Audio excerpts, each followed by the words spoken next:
የብርሃን ሞባይል ባንኪንግ እንዲህ ተሻሽሏል፣ ይበልጥ ዘመኗል። በብርሃን ፍጥነት ያሻውትን የሚፈጽሙት ጊዜውን የሚመጥን የሞባይል ባንኪንግ አገልግሎት ከብርሃን ባንክ። እስኪ መተግበሪያውን አፕዴት ያድርጉና አዲሱን አቀራረብ ይመልከቱ። የሚፈልጉትን በሙሉ በፍጥነት በቀላሉ ወዲያውኑ ገንዘብ ወደ አካውንት እንዲሁም ወደ ዋሌት መላክ፣ ክፍያዎችን መፈጸም፣ የአየር ሰዓት መሙላት፣ ስቴትመንት ማውጣት፣ ቀሪ ሂሳብ መጠየቅና ሌላም ሁሉንም በቀላሉ። አዲሱ የብርሃን ባንክ የሞባይል ባንኪንግ መተግበሪያ አሁኑኑ አፕዴት ያድርጉ። ብርሃን ባንክ እንደ ስማችን ብርሃን ነው ስራችን። ተመልሰናል። አለማቻሻን ረፌም 95.1 ላይ ትገኛላችሁ። ፉትቦል ካፌ ነው ፕሮግራሙ። ኬቨርዲ ከስፔን ያደረጉት ጨዋታ ያለምንም ግብ የተጠናቀቀ ጨዋታ ሆኗል። በተለይ በጨዋታው መጠናቀቂያዎች የተፈጠሩት የግብ ዕድሎችን ተመልክተናል አይደለ? የስፔን ብሔራዊ ቡድን አይመስልም። ምክንያቱም በጣም ትላልቅ ዕድሎችን ሲፈጥር ነበር የኬቨርዲ ብሔራዊ ቡድን በዚህ የስፔን ብሔራዊ ቡድን ላይ። እናንሳ ይህንን ጉዳይ በዓለም ዋንጫ ታሪክ ከታዩ አስገራሚ ውጤቶች መካከል አንዱ ሆኗል። እንመልከተው። በዓለም ዋንጫ ታሪክ ከ1930 ጀምሮ የሚያስገርሙ ያልተጠበቁ የሚባሉና በዓለም ዋንጫ ታሪክ መዛግብት ላይ የተጻፉ ትልልቅ ውጤቶች አሉ። ለምሳሌ 1966 የዓለም ዋንጫ ላይ ጣሊያን በሰሜን ኮሪያ የተሸነፈችበት፣ ወይ 1990 የዓለም ዋንጫ በጣሊያን በተደረገበት ጊዜ ደግሞ የነ ሮጀር ሚላ የነ ቶማስ ንኮኖ ካሜሩን የዲየጎ አርማንዶ ማራዶና አርጀንቲናን ያሸነፈችበት፣ ወይ በ1950ው የዓለም ዋንጫ በአራተኛው የዓለም ዋንጫ ማለት ነው ዩናይትድ ስቴትስ የእግር ኳስ ፈጣሪዋን እና የቀድሞ ቀኝ ገዥዋን እንግሊዝን ያሸነፈችበት፣ በኋላ ደግሞ ጥቂት የምናነሳውን በ2002 የዓለም ዋንጫ የወቅቱ የዓለም እና የአውሮፓ ሻምፒዮን የነበረችው ፈረንሳይ ለመጀመሪያ ጊዜ በዓለም ዋንጫው በተሳተፈችውና በቀድሞ ቀኝ ገዥዋ ላይ 1-0 በፓፓ ቡባ ዲዮፕ ጎል አማካይነት ሴኔጋል ፈረንሳይን ያሸነፈችበት ነው። ምናልባት እሱ ትልቅ የአንደርዶግ ስቶሪ ላይባል ይችል ይሆናል። ምክንያቱም ሴኔጋል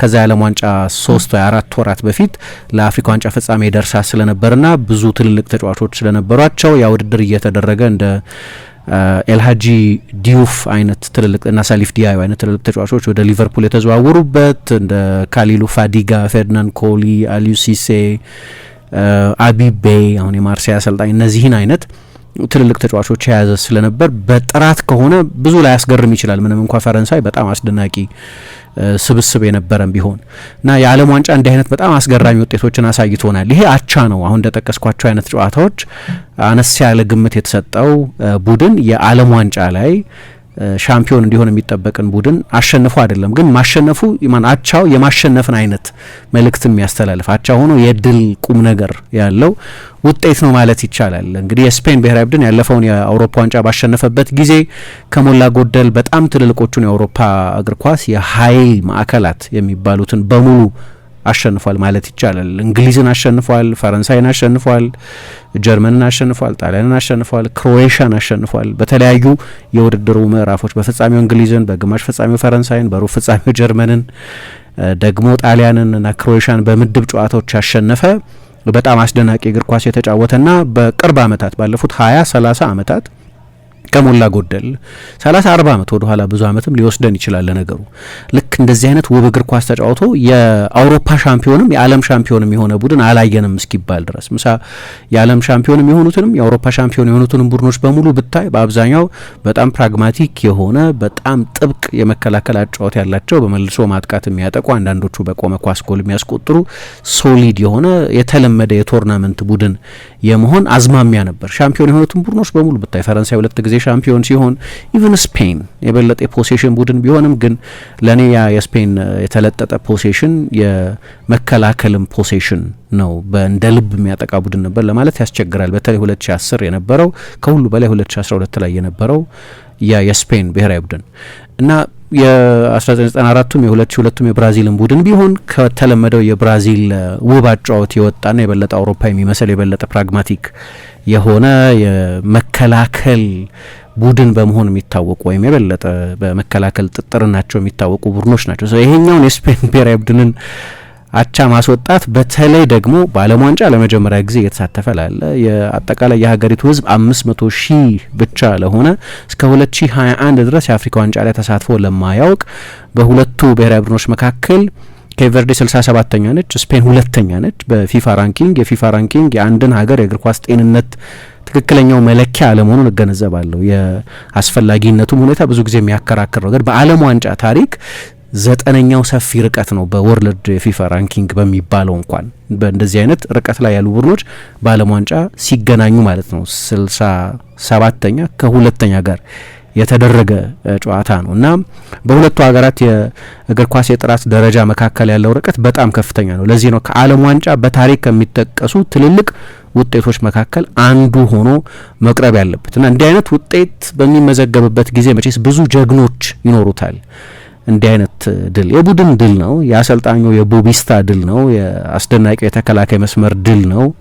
ከሁሉ በላይ ምናልባት የግብ ጠባቂው የቮዚና ድል ነው። አሁን ብዙ ሰው ላያውቀው ይችላል። ከዚህ የዓለም ዋንጫ ጨዋታ በፊት አሁን ብዙ ሚሊዮኖች ያውቁታል። የመጨረሻውን የኢንስታግራም ተከታዮችን ቁጥር ቼክ አላደረኩም፣ ግን ጨዋታው ከመጀመሩ በፊት 40,000 ተመልካቾች 40,000 የኢንስታግራም ተከታዮች ብቻ ነበሩት።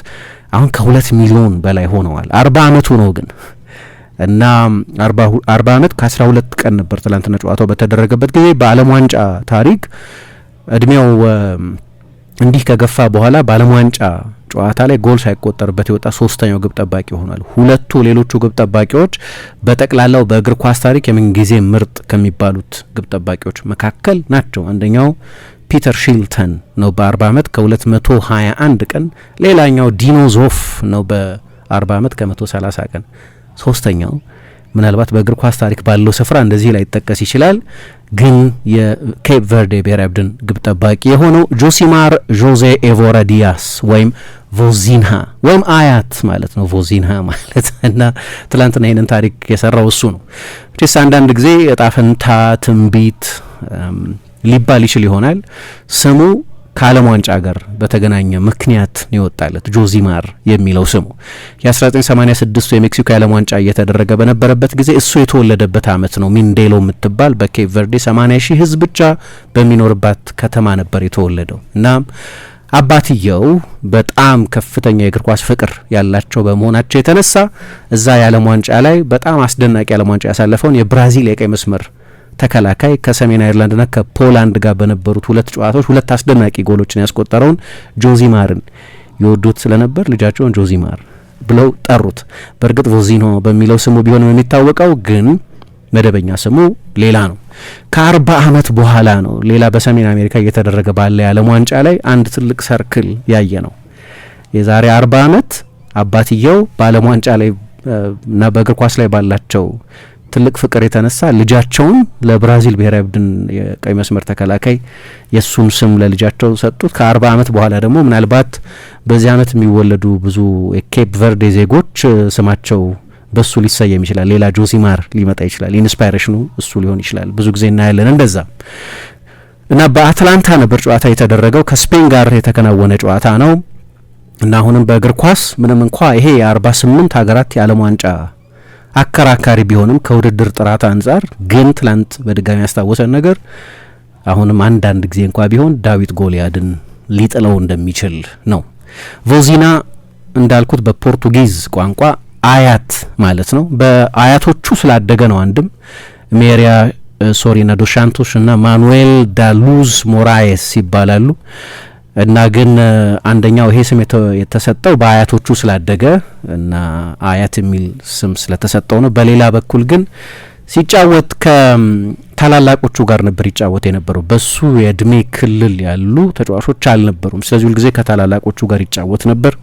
ግን ኃይለኛ ተፎካካሪ ነበር፣ ሽንፈት የሚጠላ እና ከተሸነፈ በኋላ የሚነጫነጭ እና በዛ ምክንያትም አንዳንዶች ለስላቅ ነጭናጫ ነው ለማለት እንደ አንዳንድ አያቶች ነጭናጫ ሊሉት ፈልገው ነው እንደዚህ አይነት ስም የሰጡት። ስለዚህ አያት ማለት ነው። ግን አሁን አያስቅም ስሙ እና ትልቅ ስቶሪ ነው የዓለም ዋንጫ የሚሰጠን አንደኛው ነገር በሌላ ጊዜ በሌላ ምክንያት ማናነሳቸው እንደ አይነት ተጫዋቾችን እንድናነሳቸው ጉዟቸውንም ወደዚህ አይነት የዓለም ትኩረት ወደ ሆነ ውድድር የመጡበትንም የውጣ ወረድ መንገድ እንድናይ ስለሚያደርግ ነው። ምክንያቱም ይሄ ትላንትና በዓለም ዋንጫው ላይ 7 ሙከራዎች ያዳነ ግብ ጠባቂ እና ስፔንን ነጥብ ያስጣለ በኬፕ ቨርዴ ነጥብ ያስጣለ ፐርፎርማንስ ያሳየ ግብ ጠባቂ በክለብ የእግር ኳስ አካዳሚ ውስጥ ያለፈ አልነበረም። ራሱን ያስተማረ ነው፣ ሰልፍ ቶት የሚባል እና በጠንካራ ስራ፣ በትጋት፣ በዲሲፕሊን ነው የትላንትናው አይነት ስኬት ላይ በ40 አመቱ የደረሰው። እስከ 21 አመቱ ድረስ ክለብ አልነበረም፣ ፕሮፌሽናል ክለብ አልነበረውም ጭራሽ። ባቲኬ ኤፍሲ ለሚባል የሀገሩ ክለብ መጫወት እስኪጀምር ድረስ ያው ብዙ ተጫዋቾች እንደምታውቂው ኬፕ ቨርዴ ብሔራዊ ቡድን ተጫዋቾች የዲያስፖራ ናቸው። ብዙዎቹ ከኬፕ ቨርዴ ውጭ የተወለዱ ናቸው። ወደ ዓለም ዋንጫ ባለፈው ጊዜም በአፍሪካ ዋንጫዎቻቸው ጉዞም ጊዜ በሰፊው ስለ ኬፕ ቨርዴ እንደተወያየን አስታውሳለሁ። እና ብዙዎቹ ተጫዋቾች በአውሮፓ ከኬፕ ቨርዴያን ወላጆች የተገኙ ዲያስፖራዎች ናቸው። ሁለተኛ የሶስተኛ ትውልድ ስደተኛ ልጆች ናቸው ብዙዎቹም። ይሄኛው ግን እዛው ነው ብዙ የእግር ኳስ ህይወቱን የሚያሳልፈው በሀገሩ ነው። ከዛ ጥቂት ቆይቶ ሚንዴሌስ ለሚባል ክለብ ተጫወተ። 1 አመት እዛ ከተጫወተ ወደ አንጎላ ሄደ። ፕሮግሬሶ አሶሲዮዶ ሳምቢዛንጋ ለሚባል ቡድን ለመጫወት ከዛ እንደገና ተመለሰ ወደ ሜንዴልስ እና መጨረሻ ላይ ነው ወደ አውሮፓ የሄደው። ወደ ሞልዶቫ ነው ግን መጀመሪያ የተጓዘው። ዚምብሩ ቺሲያኖ ለሚባል ቡድን መጫወት ጀመረ። ከዛ ወደ ፖርቱጋል ሄደ። ጂል ቪሴንቴ ለሚባል ቡድን ተጫወተ። ኬፕ ቨርዴ እንደሚታወቀው ፖርቱጋል በአፍሪካ ከነበሯት 5 ቀኝ ተገዢዎች መካከል ወይም ፖርቱጋል ከገዛቻቸው 5 ሀገራት መካከል አንደኛው ነው። ስለዚህ ናቹራል ነው ለአንድ የኬፕ ቨርዴ ዜጋ ወደ ፖርቱጋል መሄድ። ግን እዛ ጂል ቪሴንቴ የሚባለው ቡድን ውስጥ 1 አመት ከተጫወተ በኋላ ደግሞ ወደ ቆጵሮስ ሄደና ኤኤል ሊማሶል የሚባለው ቡድን መጫወት ጀመረ። በ2019 የነበረ ነው። በ2022 ደግሞ እንደገና አድራሻ መቀየር ነበረበት። ወደ ስሎቫኪያ ሄደ። ትሬቲኒ ለሚባል ቡድን ደግሞ ተጫወተ። ከ2024 በኋላ ግን እንደገና ወደ ፖርቱጋል ተመልሶ ሻቬስ ለሚባለው ቡድን ለሚጫወት ግን 15 ጨዋታ ብቻ ነው በዚህ ውድድር ዘመን ያደረገው። በሁለተኛ ዲቪዚዮን ለሚጫወት የፖርቱጋል ቡድን በዋናው በፖርቱጋል ፕሪሚየር ሊጋ ለማይጫወት ቡድን የሚጫወት ነው። ትላንትና ድንገት ሁሉም ሰው የሚያውቀው ኑማንሲያ ብሉ ሻርክ ለሚባለው ኬፕ ቨርዴ ተከላካይ መስመር ከዛ ጀርባ ያለ አስተማማኝ ዘብ ጠባቂ ግብ ጠባቂ ሆኖ አየ ነው። እንግዲህ ዝናው አንድ የኒውዚላንድ ብሔራዊ ቡድን ተጫዋች አለ ቲም ፔይን የሚባል የዓለም ዋንጫው ከመጀመሩ በፊት 4 የኢንስታግራም ተከታዮች ብቻ የነበሩት እና በጥቂት ሳምንታት ውስጥ ወደ 6 ሚሊዮን ተከታዮች ቁጥሩን ያሳደገ ነው።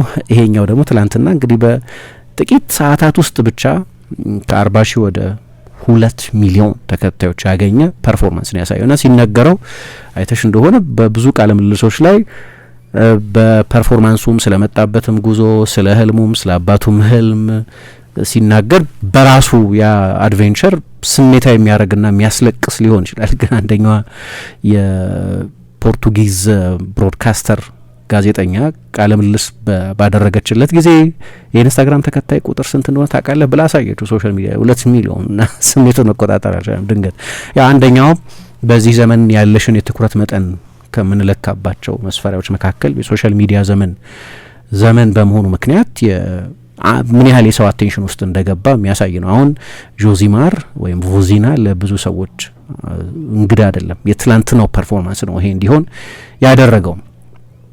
አሰልጣኙም እንደዚሁ ቡቢስታ የሚባሉት አሰልጣኝም ከስፔን ጋር ደግሞ እሳቸው ታሪክ ያላቸው ናቸው። ባዶዮዝ ለሚባል የስፔን ቡድን ተጫውተው የሚያውቁ ናቸው።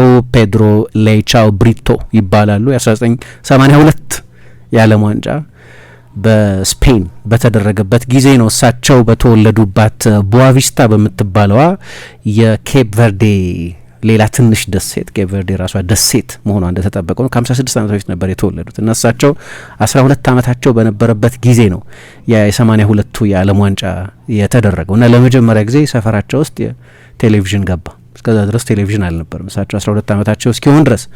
ከዛ ቴሌቪዥን ያስገቡት ሰው በመኖሪያ ቤታቸው ነው የዓለም ዋንጫውን ያንን የ1982ቱን ምናልባት በፓውሎ ሮሲ የበለጠ የሚታወሰውን ያንን የዓለም ዋንጫን ያሳዩት እና ሰው እየከፈለ ነበር ያየ ነበረው ግን ተደብቀው እየገቡ በነጻ ያዩ ነበር እና እስኪደረስባቸውና እስኪያዙ ከዛ በኋላ የተቀረውን የዓለም ዋንጫ እንዳያዩ እስኪታገዱ ድረስ ከዛ በኋላ እንግዲህ ከዛ 40 ምናምን አመት በኋላ ከ44 አመት በኋላ መሆኑ ነው የዓለም ዋንጫ ላይ ምናልባት ከዓለም ዋንጫ ትልልቅ አስገራሚ አስደናቂ ውጤቶች መካከል አንዱን እንዲያስመዘግቡ አደረጋቸው ማለት ነው። ግን በስፔን ተጫውተዋል እንዳልኩት ቦቢስታ የሚባሉት በኤክስትራማዱራ አካባቢ ያለውን ያንን ቡድን ተቀላቅለው ተጫውተዋል እና እንግዳ ነገር ነው። በተለይ ደግሞ ከውጭ ሀገር ብዙ የሩሲያና የዩጎስላቪያ ተጫዋቾች ይመጡ ነበር፣ ግን አፍሪካውያን ተጫዋቾች ማየት በተለይ በስፔን ሁለተኛ ዲቪዚዮን የተለመደ አልነበረም እና እኚህ ሰው ቦቢስታ የኬፕ ቨርዴ ብሔራዊ ቡድንን በ2021 ለመጀመሪያ ጊዜ በአፍሪካ ዋንጫ እንዲሳተፍ አደረጉ። በ2023 ደግሞ ለሩብ ፍጻሜ እንዲበቃ አደረጉት። በ2026 በዓለም ዋንጫ ላይ ከስፔን ጋር እኩል የሚወጣ ቡድን ሰሩ። ስለዚህ እነዚህ እንደው ሁሉንም የትላንትናዎቹን የኬፕ ቨርዴን ጀግኖች መጥቀስ በጣም አስቸጋሪ ነው። ለነገሩ ጨዋታው ከመደረጉ በፊት የሀገሪቱ መንግስት ራሱ የትላንትናውን እለት ትምህርት የሌለበት ስራ የሌለበት ብሔራዊ በዓል አድርጎት ነበር። ኬፕ ቨርዴ ለመጀመሪያ ጊዜ ዓለም ዋንጫ የምትጫወትበት ምሽት ስለነበር እና ትላንትና በቆዳ ስፋቷ በላንድ ኤሪያ በሚባለው ማለት ነው ትንሿ የዓለም ዋንጫ ሀገር እንዲህ አይነት ትልቅ ውጤት አስመዝግባለች ማለት ነው። እንግዲህ ስፔን ብሔራዊ ቡድን ትላንትና ሁለቱን የክንፍ ተጫዋቾቹን ባያሰልፍም ግን ከአንድ አመት በፊት የባሎን ዶር አሸናፊ የነበረን ተጫዋች ያካተተ ሪያል ማድሪድ 60 ሚሊዮን ዩሮ የከፈለበት የግራ መስመር ተከላካይ ያለው የቻምፒየንስ ሊግ አሸናፊ አማካይ ያለው ፋቢያን ሩይዝን በብዙ ሰዎች አስተያየት ከዓለም እንደው ከሶስት ምርጥ አማካዮች መካከል አንዱ የሚባለው ፔድሪ የነበረበት ስብስብ ነው ትላንትና የስፔን ብሔራዊ ቡድን ስብስብ እና እኔ ልክ ነው የስፔን ብሔራዊ ቡድን ብዙ ሙከራ አድርጓል። 27 ሙከራዎች አድርጓል። 2.4 ኤክስጂ ፈጥሯል ግን እና በመጨረሻው 30 የሜዳ ስፍራ 30 ሜትር አታኪንግ ሰርድ የሚባለው ላይ 534 ፓሶች ተቀባብሏል። 74% ፖሴሽን ነበረው። ነገር ግን በጣም የሚያሰጋ የጎል እድል በተወሰኑ አጋጣሚዎች ብቻ ነው የፈጠሩት የሚል እምነት ነው ያለኝ። ምክንያቱም ከ27ቱ ሙከራዎች መካከል አንደኛ 7ቱ ናቸው ኢላማቸውን የጠበቁት። ልክ ነው ግብ ጠባቂ ውዳሴው ይገባዋል። ብዙ ሙከራ ነው ያዳነው። 7 ሙከራ ማዳን ማለት በጣም ትልቅ ቁጥር ነው። ነገር ግን በጣም ኤክሰፕሽናል የሚባሉት ከ3 አይበልጡም። ግብ ጠባቂው እንዴት አዳናቸው የሚባሉት ከ3 አይበልጡም። አንድ በዓለም ዋንጫ ደረጃ ለሚጫወት ብሔራዊ ቡድን የሚጫወት ግብ ጠባቂ ኬፕ ቨርዴም ቢሆን እንዲያድናቸው የምንጠብቃቸውን ብዙ ሙከራዎች አድኗል። ኤክሰፕሽናል የሆነ ብዙ ትልልቅ ሙከራዎች ማዳኑን አላውቅም። እንዲያድን የሚጠበቁትን ሙከራዎች አድኗል። ለዚህ ነው ድንገት ፌኖሜኖን የሆነው ድንገት ክስተት የሆነው። ለዚህ ነው ሳይበር ስፔሱ ላይ እንደዚህ ገዝፎ የምናየው። ነገር ግን የስፔን ብሔራዊ ቡድን በ2018 የዓለም ዋንጫ በሩሲያ ተሸንፎ ከውድድር ውጪ በሆነ ጊዜ 1000 ፓስ ተቀባብሎ ከውድድር ውጪ ሲሆን አንድም ጎል ሳያስቆጥር የነበረው አይነት ችግር ከሞሮኮ ጋር የዛሬ 3 አመት ተኩል በዓለም ዋንጫው በሁለተኛው ዙር በመለያ ፍጹም ቅጣት ምቶች ተሸንፎ ሲወጣ 75% ፖሴሽን ነበረው። ግን አንድ ኦን ታርጌት ነው በ120 ደቂቃ ውስጥ ኢላማውን ያገኘ ሙከራ ያደረገው። ያ አይነት ፖሴሽን ዊዛውት ፔኔትሬሽን የሚባል አይነት ቁጥሮቹ ልክ ነው በጣም ትልልቅ ቁጥሮች ናቸው። የስፔን ብሔራዊ ቡድን በሙከራ መጠን ብዙ ሙከራ አድርጓል። ግን ለምሳሌ የቡድኑ 9 ቁጥር ሚኬል ኦያርሰባል ኦፕታ ከ1966 ጀምሮ ነው የዓለም ዋንጫዎችን በተመለከተ መረጃዎች የሰበሰበው። እንደምታውቂው ወደ ኋላ ተመልሶ የድሮ ቪዲዮዎችን በማየት የድሮ መዛግብትን በማጥናት ነው የኦፕታ መረጃ የቁጥር መረጃዎች የሚጀምሩት 1966 የዓለም ዋንጫ ላይ ነው። ፕሪሚየር ሊግን በተመለከተ 2003 2004 የውድድር ዘመን ላይ ለምሳሌ አንዳንድ ቫይታል ቁጥሮች በእርግጥ ከ1992-93 የውድድር ዘመንም ጀምሮ ይጀምራሉ። ግን አንድ ነገር ላንሳ ምንም እንኳ የስፔን ብሔራዊ ቡድን የመጀመሪያው 30 ደቂቃ ላይ 68% ፖሴሽን የነበረው ቢሆንም ግን የቡድኑ 9 ቁጥር ሚኬል ኦያርሰባል አንድም ጊዜ ኳስ አልነካም።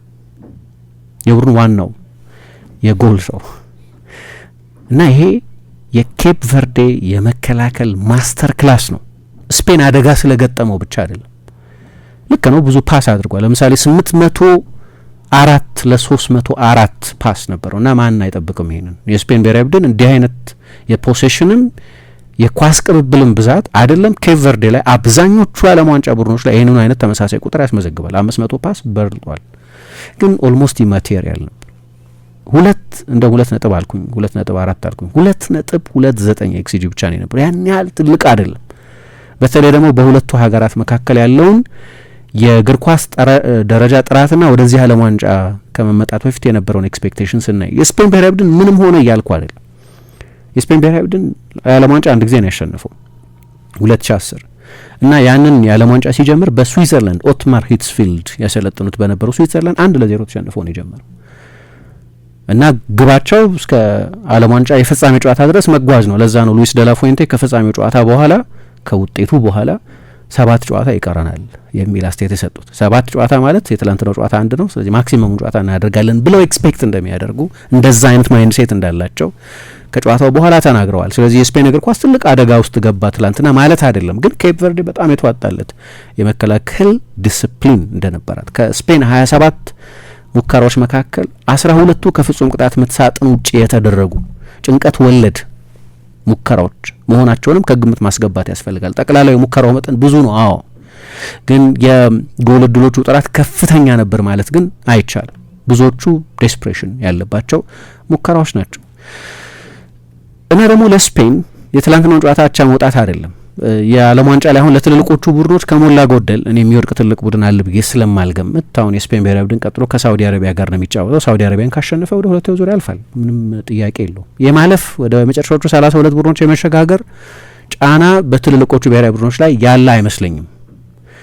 ከሆነም ከአርጀንቲና ጋር ለምሳሌ ገና በመጨረሻዎቹ 32 ቡድኖች ውስጥ መገናኘት የሚፈልጉ አይመስለኝም። ስለዚህ አደጋው አሁን ቀጥሎ የምታገኙን ፖዚሽን የሚወስን በመሆኑ ምክንያት ነው የመጀመሪያው ዙር ውጤት የበለጠ ክሪቲካል የሚሆነው። ግን በቀደም አንድ ነገር ስናነሳ ትላንት እየታወሰኝ የነበረው እሱ ነው። ምሳ የዓለም ዋንጫው ከመጀመሩ በፊት አንድ ፕሮግራም ሰርተን ነበር፣ ፉትቦል ካፌ ፕሮግራማችን ላይ የስፔን ብሔራዊ ቡድንን ያሰለጠነው ሉዊስ ኤንሪኬ አሁን በብዙ ሰው መግባባት የወቅቱ የዓለም ቤስት አሰልጣኝ ነው። 2 ተከታታይ ቻምፒየንስ ሊግ ማሸነፉ ብቻ ሳይሆን ያንን ድል ያሳካበት ስልትም ስታይልም በብዙ ሰዎች አስተያየት ባለፉት 20-30 ዓመታት በተጫወተው የእግር ኳስ ጥራት ማለት ነው ከአውሮፓ ቤስት ቡድኖች መካከል አንዱ ነው የሚሉ በቅርብ ሚሞሪ ቢያንስ የሚሉት ሰዎች አሉ። የሚታወስ ነው በስታይሉ ምክንያትም ይሉታል። ይህ ሰው ለስፔን ብሔራዊ ቡድን ባሰለጠነበት ጊዜ አልተሳካለትም። ለምን እንደዛ ሆነ? እንግዲህ የዓለም ቤስት አሰልጣኝ ከሆነ እና መጨረሻ ላይ የነበረን ድምዳሜ ስብስቡ ነው፣ ዋን ዳይሜንሽናል እግር ኳስ የሚጫወት ስብስብ ስለነበር ይሄው አሰልጣኝ በፔዤ እና ደግሞ ከዛ በፊት በባርሴሎና አሰልጣኝ በነበረበት ጊዜ ለተጫወተበት በንጽጽር ቀጥተኛ ለሆነ የማጥቃት አጫወት የሚሆኑ የክንፍ ተጫዋቾች ነበሩት። ያኔ የበለጠ ወጣቱ ሜሲ እና ኔይማር፣ አሁን ደግሞ ክቫራትስኬሊያ፣ ዱዌ፣ ባርኮላ፣ ዴምቤሌ አይነት በጣም ቨርቲካል ኃይለኛ የአንድ ለአንድ ፈጣን የክንፍ ተጫዋቾች ነበሩት። እንደ አጋጣሚ ሆኖ መተላለፍ ነበር። ያን ጊዜ መተላለፍ የነበረው ልክ የ2022 የዓለም ዋንጫ ከተጠናቀቀ በኋላ ነው። እንደ ኒኮ ዊሊያምስ እና ደግሞ በተለይ እንደ ላሚን ያማል አይነት አስደናቂ የክንፍ ተጫዋቾች የመጡት። እነዚህ ተጫዋቾች ቢኖሩት ኖሮ ልክ እንደዛ በኤሊ ፍጥነት ዝግ ባላጫወት የሚጫወት ቡድን አናይም ነበር። የበለጠ ኦፌንሲቭ የበለጠ ፈጣን የሆነ ቡድን እናይ ነበር። ምክንያቱም እንደዚህ አይነት ቡድን ነው በጣም በተሳኩለት አጋጣሚዎች 2 ትሬብል በሰራበት ጊዜ 2015ም 2025ም የሰራው እና እነዚህ ተጫዋቾች አልነበሩትም። ላሚን ያማል ያን ጊዜ 13 ዓመቱ ነበር። ኒኮ ዊሊያምስ ያን ጊዜ 16 ዓመቱ ነበር። ከዛ በኋላ ሁለቱ ተጫዋቾች ድንገት 16 እና 20 ዓመት 19 ዓመታቸው ሆኑ እና የዛሬ 2 ዓመት የነበረው ትልቁ ልዩነት የደላፎንቴ የአጫወት ፍልስፍና ለውጥ ብቻ ሳይሆን እንደዛ አይነት ተጫዋቾች ማግኘታቸው ነው። ትላንትና ሁለቱ ተጫዋቾች አልነበሩ። በተቃራኒው የበለጠ አማካይ የሆነውን ክላሲክ አማካይ የሆነውን ጋቪን በክንፍ ተጫዋችነት የበለጠ ሐሰተኛ 9 ቁጥር የሆነውን ክንፍ ላይ መጫወት ይችላል። ግን ኒኮ ዊሊያምስን አይነት አንድ ለአንድ የባላጋራ ቡድንን ፉልባክ ማሸነፍ የሚያስችል ፍጥነትም ቀጥተኝነትም የለውም። ፌራን ቶሬስ ሁለቱ ክንፍ ላይ የነበሩ ተጫዋቾች እነዚህ ናቸው። ደግሞ ሳጥን ውስጥ በእንደዚህ አይነት ያለ ንጹህ የክንፍ ተጫዋቾች የምትጫወቺ ከሆነ ከሁለቱ ፉልባኮች አንዱ ብቻ የተዋጣለት የኦቨርላፒንግ ፉልባክ የሚሆን ከሆነ ማርክ ኮኩሬያ ብቻ ከሆነ ዊድዝ የሚባል የሜዳ ስፋት የሚባል ነገር የለም። ክሮስ ያደርጋሉ አይደለም። አንደኛው እንግዲህ መፍትሄ ክሮስ ወደ ሳጥን ማድረግ ነው። ወደ ሳጥን ክሮስ የምታደርጊ ከሆነ ደግሞ ታርጌት ማን ያስፈልጋል ማለት ነው። ኦያርሰባል ደግሞ 9 ቁጥር በጣም የተዋጣለት የስፔን ብሔራዊ ቡድን አጥቂ ነው። በክለብ እግር ኳስ ካለው ስኬት ይልቅ በሶሲዳድ በጣም የሚወደድ ተጫዋች መሆኑን እገነዘባለሁ። ግን ከዛም በላይ ኦያርሰባል በሰዎች ትኩረት ውስጥ የሚገባው ለፉሪያ ሮሃ ለስፔን ብሔራዊ ቡድን ሲጫወት ነው። ግን ታርጌት ማን አይደለም። 40 ክሮስ ነው ያደረጉት ትላንትና። ግን የመጀመሪያው 30 ደቂቃ ላይ ኳስ አንድ ጊዜ እንኳን አልነካም። ስለዚህ ወይ እንደ ፌርናንዶ ቶሬዝ አይነት ታርጌት ማን የላቸውም እና መጨረሻ ላይ ቡድንሽ የሚሰራው በተጫዋቾች ነው የምለው ለዚህ ነው። አሁን የስፔን ብሔራዊ ቡድን ትላንትና የዛሬ 2 ዓመት የአውሮፓ ሻምፒዮን ሲሆን የነበሩት ግብአቶች አልነበሩ። ሉዊስ ኤንሪኬ የዛሬ 2-3 ዓመት ተኩል ከዓለም ዋንጫ ውጪ ሲሆን የነበሩት አይነት ተጫዋቾች ትላንትና ሁለቱም በመጎዳታቸው ነው ተቀይረው ገብተው ተጫውተዋል። እንዲያውም ሳይፈልጉን ያጫወቱት ላሚን ያማልን ከጨዋታው በፊት የነበራቸው ፕላን መጫወት ይችላል፣ እዚህ ጨዋታ ላይ መሳተፍ ይችላል፣ ግን የኛ ቡድን ያለሱም ይሄንን ጨዋታ ማሸነፍ የሚችል በመሆኑ ምክንያት ልንጠነቀቅለት እንፈልጋለን፣ ልናሳርፈው እንፈልጋለን የሚል ግምት ነበራቸው። ግን የመጨረሻው የውሃ ረፍት በነበረበት ጊዜ ጨዋታው የመጨረሻዎቹ 20 ደቂቃዎች ውስጥ ደርሶ ስለነበር የግድ መፍትሄ መፈለግ ነበረባቸው። ፍጥነት መጨመር፣ ኢንጀክሽን መጨመር ነበረባቸው። ኦፍኮርስ ላሚን ያማል 18 ደቂቃ ምናምን ተጫውቶ ሜዳ ውስጥ ከነበሩ ተጫዋቾቹ ላይ የበለጠ ብዙ ድሪብል ያደረገው እሱን 5 ድሪብል የ1v1 ችሎታ የሚያስፈልገው ለዚህ ነው። ፍጥነት አልነበረውም። በጣም ዝግ ባለ ፍጥነት ነው ጨዋታው ይደረግ የነበረው። ስለዚህ ምንም እንኳ የኬፕ ቨርዴ መከላከል በጣም አስደናቂ የነበረ ቢሆንም የስፔን ብሔራዊ ቡድን ደግሞ የነበረው በጣም ዝግ ያለ የኳስ ቁጥጥር አደጋ የሚፈጥር አልነበረም። በደንብ ኦርጋናይዝድ እንድትሆኚ ፋታ የሚሰጥ ነበር። ዴብዝ አልነበረውም። የጎል እድሎች ፎርስ ማድረግ አይችልም። ብዙዎቹ ሙከራዎች ከፍጹም ቅጣት ምት ሳጥን ውጭ የሚደረጉ ነበሩ። በተለይ በመጀመሪያ አጋማሽ ይደረጉ የነበሩት ከላሚን ያማል መግባት በኋላ የበለጠ ተጨማሪ ዳይናሚዝም አየን። አንድ ድንቅ ኳስ ለሚኬል ሜሪኖ ሰጥቶት ነበር። አንድ ሌላ በጣም ድንቅ ትሪቬላ ክሮስ ወደ ፍጹም ቅጣት ምት ሳጥን ከኬፕ ቨርዴ ተከላካይ መስመር ጀርባ ልኮ ሊያውም እንግዲህ ለ6 ሳምንት ያልተጫወተ ተጫዋች ነው። ለዳኒ ኦልሞ ድንቅ ኳስ ሰጥቶት ነበር። በኋላ የኦያርሰባል የሞከረውና ብሎክ የተደረገው ሙከራ ማለት ነው እና የሁለቱን የክንፍ ተጫዋቾች አስፈላጊነት እንድናስታውስና እነዚህ ሁለት የክንፍ ተጫዋቾች የቢልባኦ የባርሰሎና ወሳኝ ተጫዋቾች ከመሆናቸውና ይሄ አስፈላጊነታቸው ለስፔን ብሔራዊ ቡድን ከመትረፉ በፊት የነበረውን ያለፉት 2 የዓለም ዋንጫዎች የስፔን ብሔራዊ ቡድን ችግር ያየንበት ነው። ልዩነቱ እሱ ነው። እንግዲህ አሁን ትላንትና 90 ደቂቃ ነው አይደል? የባለፈው የሞሮኮ ጨዋታ ደግሞ 180 ደቂቃ 120 ደቂቃ ነው የፈጀው። 210 ደቂቃ ጎል አላስቆጠሩም በሁለቱ የዓለም ዋንጫ ጨዋታዎች ማለት ነው። እና ላሚን ያማል መጣ እና ድንገት ኬፕ ቨርዴዎች በ3 ተጫዋቾች እሱን ማስያዝ ነበረባቸው። ያ ስፔስ ይፈጥራል፣ ከጀርባ ጋፕ ይፈጥራል። አሁን በኋላ ኦልሞ የሮጠበት ስፔስ ያለ የላሚን ያማል ፕሬዘንስ ብቻ ማለት ነው፣ የእሱ መኖር ብቻ በጣም ትልቅ የአንድ ለአንድ የመስመር ተጫዋች በመሆኑ ምክንያት የሚፈጠሩ ስፔሶች ነበሩ። የእሱ መጀመር አስፈላጊ ነው ማለት ነው። ለስፔን ብሔራዊ ቡድን ያየነው አንደኛው ነገር እሱ ነው። ይሄ ደግሞ የእሱ ብቻ ሳይሆን በኒኮ ዊሊያምስም ከሱም ዘግይቶ 80 ደቂቃ ከገባ በኋላ ጥቂት ደቂቃዎች ነው የተጫወተው። 83 ደቂቃ ላይ መሰለኝ አሰልጣኙ ቀይረው ያስገቡትና በተለይ በክንፍ በኩል አሁን እንግዲህ አንዳንድ አሰልጣኞች የፎርሜሽን ለውጥ ለማድረግ የማይፈልጉ አሰልጣኞች አሉ። ለምሳሌ ትላንትና በቃ የክንፍ ተጫዋቾች የሏቸውም። ካልሆነ እንደ ቪክቶር ሙኞዝ አይነቱን ተጫዋች ደፍሮ መጠቀም የበለጠ ከኒኮ ዊሊያምስ ጋር የሚቀራረብ ፔኔትሬሽን ያለው ፍጥነት ያለው የተጋጣሚን ቡድን የመስመር ተከላካይ አንድ ለአንድ አይሶሌት አድርጎ ማለፍ የሚችል አይነት ወይ ተጫዋች ደፍሮ መጠቀም አልተጫወተም። ትላንትና ይሄ ልጅ በጣም ፈጣን ተጫዋች ባርሰሎና ሳይቀር ይፈልገዋል። ምናልባት ግን ሪያል ማድሪድ አሁንም የተጫዋቹ የኢኮኖሚ መብት ባለቤት በመሆኑ ምክንያት ለባርሳ ለመሸጥ ፈቃደኛ ላይሆን ይችላል። ነገሩ ባርሰሎናም አንቶኒ ጎርደንን አስፈርመዋል። ስለዚህ ወደ እሱ ይመለሳል ተብሎ አይጠበቅም። ወደ እንግሊዝ ይመጣል ተብሎ የሚጠበቅ ልጅ ነው። ወይ እሱን ማሰለፍ የፎርሜሽን ለውጥ ማድረግ የማይፈልጉ ከሆነ ካልሆነ ግን ክሊር የፎርሜሽን ለውጥ ይፈልግ ነበር። ያ አይነት አጫወትን ለመተግበር የሚያስችሉ ተጫዋቾች ከሌሉ በ4 አማካዮች መጫወት ሊሆን ይችላል ወይ ሌላ አይነት የበለጠ ኢማጂኔቲቭ የሆነ ለውጥ ማድረግ ያስፈልጋቸው። ስለዚህ ኦልሞስት ለ1000 የቀረበ ፓስ ተቀባበሉ። ግን እኔ በቂ አደገኝነት በቂ ክሬቲቪቲ የነበራቸው አይመስለኝም። የጨዋታው ኮከብ ግብ ጠባቂው ነበር። 2-3 ትልልቅ ሙከራዎች አድኖ ስለነበር መሳ እንዳነሳሹ ባለቀ ሰዓትም ከማዕዘን ምት ኬፕ ቨርዴ ሊያሸንፍ የሚችልበት እንዲያውም በመልሶ ማጥቃት ምሳሌ የጆርጂያ ብሔራዊ ቡድን ተጫዋች ነው አይደል ክቫራትስኬሊያ ድንገት ለትላንትና የኬፕ ቨርዴ ተጫዋች ቢሆን ኖሮ ልክ እንደሱ አይነት ሰፊ ስፔስ ማጥቃት የሚችል ተጫዋች ቢኖራቸው ኖሮ በቁጥር እኮ የበለጡባቸው ብዙ መልሶ ማጥቃት አጋጣሚዎች ነበሯቸው። አሁን በስታት አናያቸውም እነዛ ጨዋታው ላላየ ሰው ለምሳሌ እነዛን ሞመንቶች አሁን በጨዋታ እነዚህ ሞመንቶች ሊባሉ ይችሉ ይሆናል ወይም ያመለጡ አጋጣሚዎች ሊባል ይችል ይሆናል ወደ ጎል እድልነት ማኑፋክቸር ያልተደረጉ እና በማጥቃቱ ጊዜ የዚህን ቡድን የቴክኒክ ውስንነት ያየነበት እንጂ ከዛ የማዕዘን ምት በተጨማሪ በመልሶ ማጥቃት ምሳ ቅድም እንደጠቀሱ ነበሯቸው እድሎች ካፒታላይዝ ማድረግ 4-3 የነበሩባቸው 3-2 የነበሩባቸው ኢቨን 4-4 የነበሩባቸው ግን ኢንዲቪጁዋል ኳሊቲ የላቀ ቢሆን የኬፕ ቨርዴ ብሔራዊ ቡድን በማጥቃት ጊዜ እንዳልኩት በጣም ፈጣን የበለጠ በቴክኒክ ላቅ ያሉ የክንፍ ተጫዋቾች ቢኖሩት ኖሮ ስፔን የበለጠ ሪስክ እየወሰደች ስለነበር ጨዋታውን ለማሸነፍ ተጨማሪ እንዲያውም ጎል ማስቆጠርና ከዚህም የበለጠ ይሄ ራሱ በጣም ታላቅ ውጤት ሆኖ ግን ከዚህም የበለጠ ሊሆን የሚችልበት አጋጣሚ ነበራቸው። በጠቅላላው ግን ይሄ በጣም ታሪካዊ ውጤት የሚባል ነው። የሚያልፉ ከሆነ አይታወቅም። የሚያልፉ ከሆነ እና ወደ ዓለም ዋንጫ ተጨማሪ ዙር አንድ ተጨማሪ ምዕራፍ መጓዝ የሚችሉ ከሆነ ደግሞ የበለጠ ወደዚህ ጨዋታ ውጤት ተመልሰው ይመጣሉ። ምን ማለት እንደሆነ መገመት ይቻላል።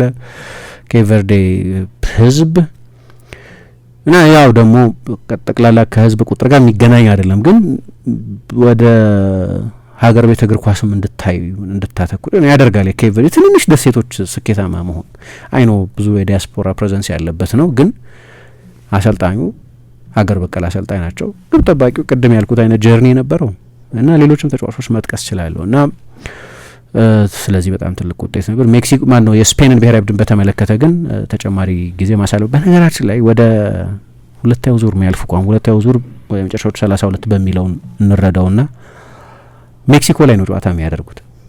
አባትየው ለልጃቸው ስም ያወጡለት በሜክሲኮ የዓለም ዋንጫ ላይ በጆዚማር ብቃት በመደነቃቸው ነበር። ስለዚህ ሌላ ተጨማሪ ሰርክል ልናይ እንችላለን ማለት ነው ከ40 ዓመት በኋላ በግብ ጠባቂ ህይወትም ዙሪያ እና አንደርዶግ ስቶሪ ብዙ ሰው ይወዳል። እኔም በጣም ደስ ብሎኛል በትላንትና የኬፕ ቨርዴ ውጤት።